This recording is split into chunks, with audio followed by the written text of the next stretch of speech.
Simba 2 महीनों से इस काली घाटी पर लटका हुआ उस गुनाह की सजा भुगत रहा था जो कि सिम्बा ने किया ही नहीं था। आखिर क्या हुआ था उस रात, चलिए देखते हैं। कल ही सिम्बा को जंगल का राजा घोषित किया गया और आज रात एक बड़ी अनहोनी की खबर लेकर सिम्बा का दोस्त काली बाघ उसके पास पहुंचा। काली बहुत घबरा रहा था। सिम्बा कहीं टूट पड़ा। सिम्बा, उन मासूमों को खून में लथपथ पड़ा देख, मेरी तो रूह कांप गई।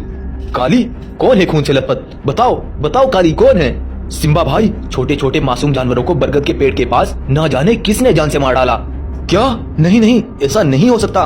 काली, सबको इकट्ठा करो, मैं सभी जानवरों को आगाह करूंगा। जज्बाती होकर नहीं, हमें बहुत सोच समझकर कदम उठाना होगा। सिम्बा, कल ही तुम नए राजा घोषित हुए और आज ये दुर्घटना।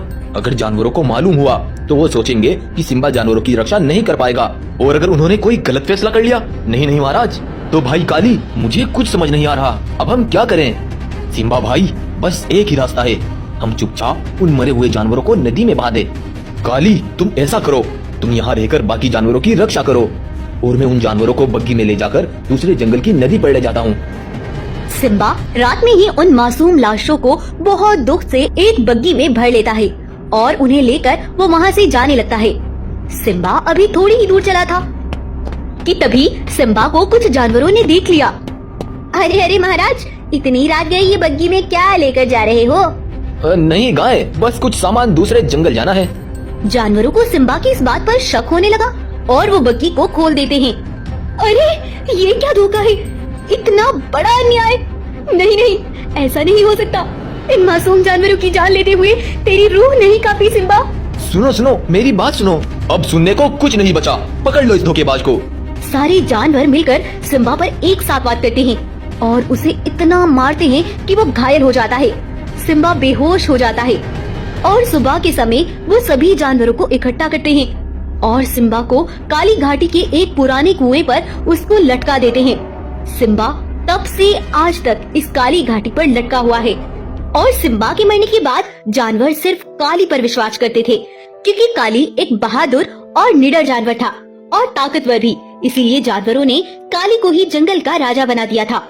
एक बार काली बाघ काली घाटी पर सिम्बा के पास आता है। बेवकूफ सिम्बा, तू मेरी चालाकी को 1% भी नहीं समझ पाया। उस रात मैंने ही उन जानवरों को पहले जान से मारा और फिर तुझे अपनी बातों में उलझाकर मैंने गाय और गोरिल्ला को खबर की कि तुम्हारा महाराज मासूम जानवरों को मारकर नदी में बहाने ले जा रहा है। काली जोरों से हंस रहा था, लेकिन तभी पीछे से वो आया जिसे देखकर काली की तो क्या आपके भी होश उड़ जाएंगे। ऐसा लग रहा था मानो काली की जिंदगी में तूफान आने वाला हो, क्योंकि अब सिम्बा लौट चुका था और जब काली बाघ ने सिम्बा को यूं आते देखा तो वो एक जिंदा लाश बन गया। दरअसल जब सभी जानवरों ने सिम्बा को काली घाटी पर लटका दिया था तो उसकी थोड़ी ही देर बाद वहाँ पर सिम्बा का एक सेवक भालू पहुँचा। सिम्बा महाराज, महाराज, मैं आपका सेवक भालू।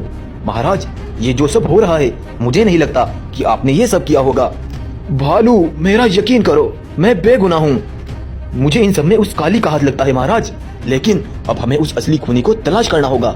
तब भालू ने सिम्बा को वहाँ से उतार दिया और सिम्बा जैसी ही दिखने वाली एक खाल को वहाँ लटका दिया था ताकि किसी को भी उस पर शक न हो।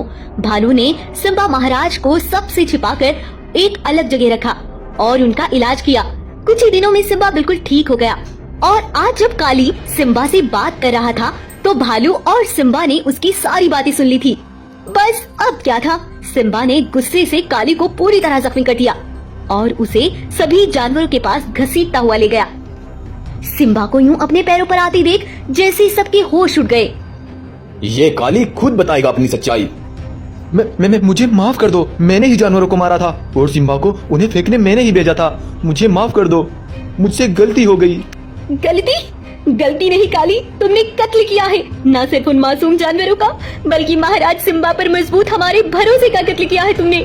और कातिलों को माफ नहीं किया जाता, उसे सजा दी जाती है। तुम्हारी लाश की ऐसी समाधि बनाएंगे कि कोई भी किसी को धोखा नहीं देगा। सिम्बा ने काली को मौत की घाट उतार दिया और फिर काली की लाश को उस काली घाटी पर एक समाधि बनाकर लटका दिया गया था ताकि कोई भी किसी को ऐसा धोखा ना दे सके। तो आपको आज की हमारी कहानी कैसी लगी हमें कमेंट करके जरूर बताएं। सीख, इस कहानी से हमें सीखने को मिलता है, धोखा चाहे 7 समंदर के नीचे ही क्यों न कर लिया जाए, लेकिन वो पलट कर जरूर आता है।